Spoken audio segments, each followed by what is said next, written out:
14h-16h, Brigitte Lahaie, Sud Radio.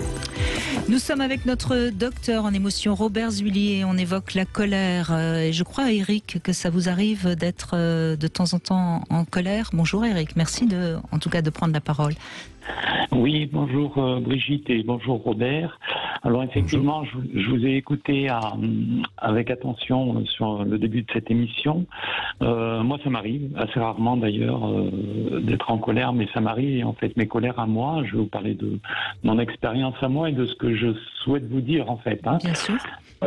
Donc, mes colères à moi, elles sont très très rares, mais très explosives, on va dire comme ça. Dans ce que vous avez dit, j'ai noté un certain nombre de choses. Il y avait d'abord l'estime de soi, parce qu'en fait, je pense que le déclenchement, alors en ce qui me concerne, si vous voulez, les colères, elles viennent du plus profond. Hein. On a, vous le savez mieux que moi, 3 cerveaux hein, qui coexistent. On le sait pas mieux que vous, justement, Eric. Voilà, ne vous sous-estimez pas avec nous. Non, mais je me sous-estime pas, mais moi je suis pas. C'est très compliqué tout ce qui est du domaine de la personnalité, et je ressens moi, si vous voulez, dans mes colères que ça vient du plus profond et du cerveau, ce qu'on appelle le cerveau reptilien. Donc en fait, si vous voulez, c'est pas conscient du tout. Et une des causes du déclenchement de la colère, de mes colères à moi, c'est souvent quand on m'attaque dans mon intégrité.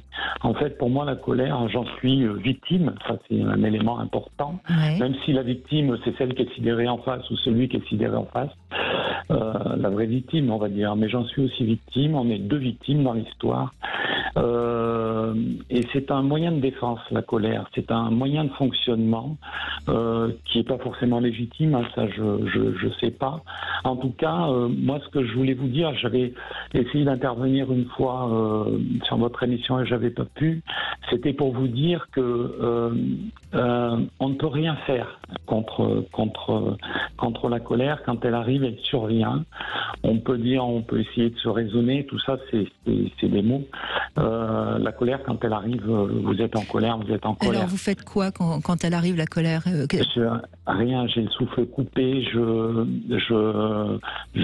les yeux injectés de sang. Enfin, c'est pareil que c'est assez impressionnant. Moi, je me vois donc pas.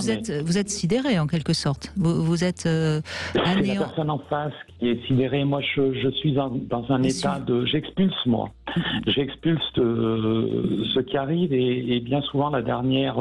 Donc vous ne faites pas rien. Si vous voulez, alors je fais pas rien, c'est verbal chez moi. Hein, quand je suis en colère, c'est une expression verbale. Et vous vous reconnaissez ?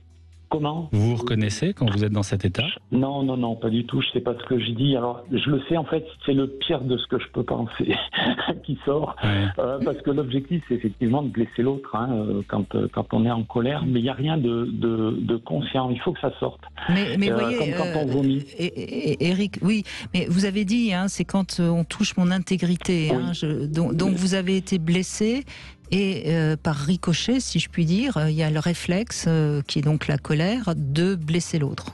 Oui, tout à fait. Et c'est pas prévisible. Une demi-seconde avant de me mettre en colère, je le sais pas encore. Vous auriez le souvenir d'un moment, enfin de la dernière fois, ou d'un exemple qui a déclenché ça, oui. Je me souviens de toutes mes colères. Hein. Elles sont gravées. J'en ai quelques-unes dans ma vie, mais elles sont toutes gravées, comme des blessures. Hein. Faut être clair. À chaque fois, si vous voulez, oui, j'ai plein de souvenirs. Elles peuvent être au niveau personnel, elles peuvent être au niveau professionnel. Voilà, j'en ai pris j'ai pris des colères dans tous les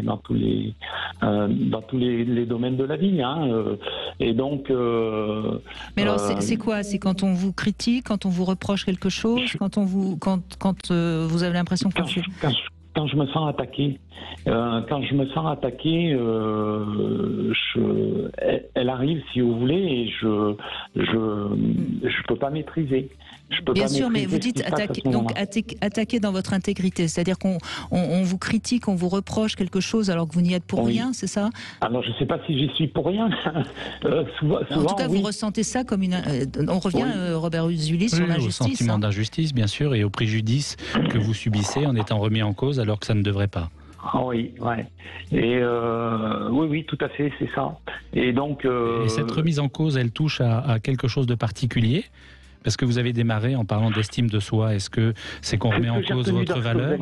D'accord.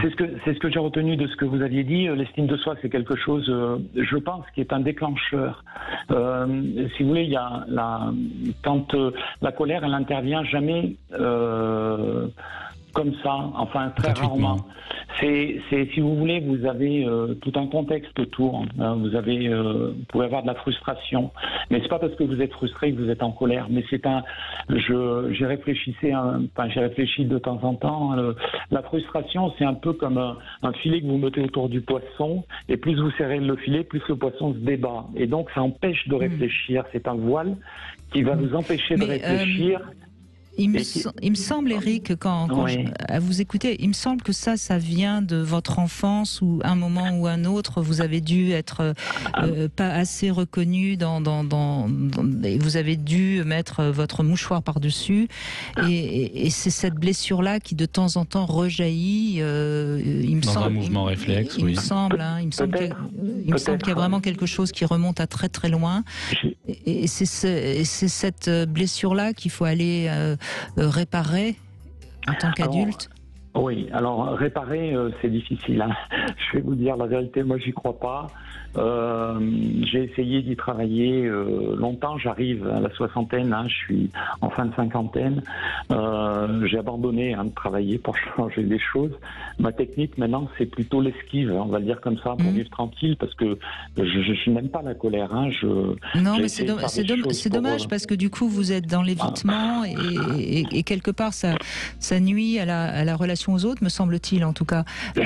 Peut-être déjà, si vous arrivez, comme je le disais tout à l'heure, à mieux la repérer et pourquoi pas, quand vous sentez que vous allez péter un câble, comme on dit, c'est respirer et puis non, c'est impossible. vous recentrez sur vous. C'est impossible, ça déborde vraiment. Trop. Oui, vous êtes en on-off en fait, c'est ça que vous dites. Complètement. C'est complètement binaire. C'est à la seconde près, c'est plus pareil. Et ça veut dire que vous le sentez pas venir. Alors, non, je ne le sens pas venir. Rien ne me dispose à me mettre en colère au moment où je le fais. C'est ce qu'on va me dire. Souvent, c'est ce qu'on me dit. Ça m'est arrivé une fois, on va parler du milieu professionnel, parce que comme ça, il n'y a pas que le milieu sentimental. Bien sûr. Au niveau professionnel, la personne à qui j'avais affaire, elle m'a dit « mais vous me harcelez ». Et rien que ça, alors que j'avais fait son travail, enfin bon, je ne veux pas rentrer dans les détails, et rien que ça, je l'ai collé au mur, quoi. Voilà, parce que, alors je ne l'ai pas touché, je lui ai pas fait mal, mais il fallait pas qu'il bouge, voilà. Et bon, d'ailleurs, il n'a pas bougé. Bon.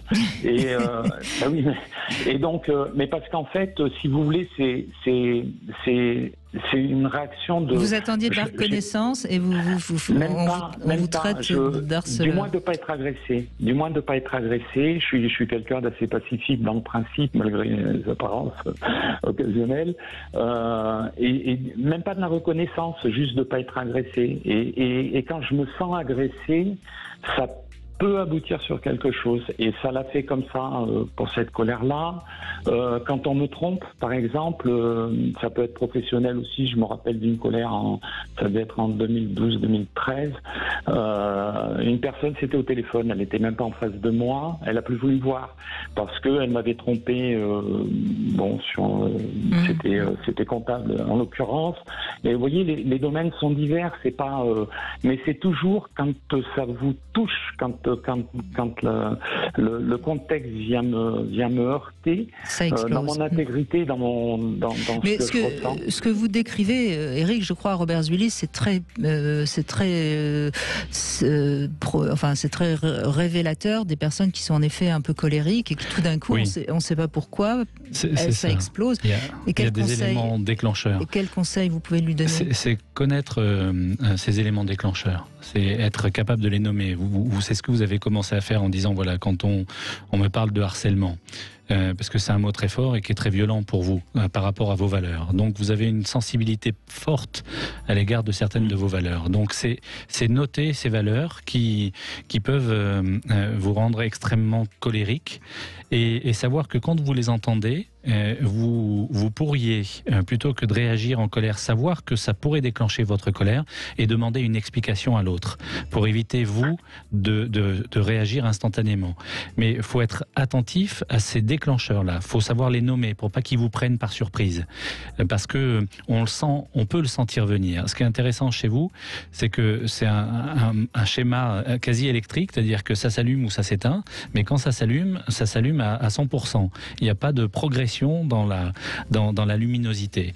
Donc c'est à vous de recréer cette progression dans la luminosité en essayant de repérer les mots qui vont déclencher ça et en vous interrogeant sur ce pourquoi il déclenche ça comme ça et en interrogeant l'autre de manière curieuse.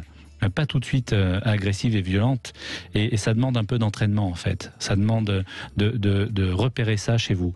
Parce qu'après, évidemment, il y a plein de techniques. On pourrait vous dire, il faut respirer, faites de la méditation, apprenez à gérer tout ça. Mais ça se décrète pas aussi facilement. Mais vraiment, je vous invite à vous questionner sur les valeurs que ça touche et en quoi ces valeurs elles font écho. Et là je rejoins ce que Brigitte vous a dit et pour lequel il ne faudrait peut-être pas capituler, c'est de comprendre à quoi ça vous renvoie et qui est tellement insupportable, parce qu'il y a peut-être quelque chose de l'ordre de l'humiliation dans ce que vous dites. Est-ce que dans votre histoire personnelle, il y a quelque chose qui a représenté une forte humiliation et qui fait que quand vous entendez certains mots-clés, ça vous met hors de vous parce que ça vous donne l'impression de revivre ce traumatisme. Voilà ce qu'on peut vous dire, Éric. Mais merci en tout cas de votre témoignage qui est en effet très parlant par rapport à la colère. Et c'est vrai que c'est terriblement handicapant parce que du coup, on peut vraiment passer pour quelqu'un de pas fréquentable alors que c'est pas le cas. Vous m'avez l'air tout à fait fréquentable, Éric. Oui, on dirait. Oui, je confirme. Allez, dans un instant, on retrouve Trinidad, notre Sexy News.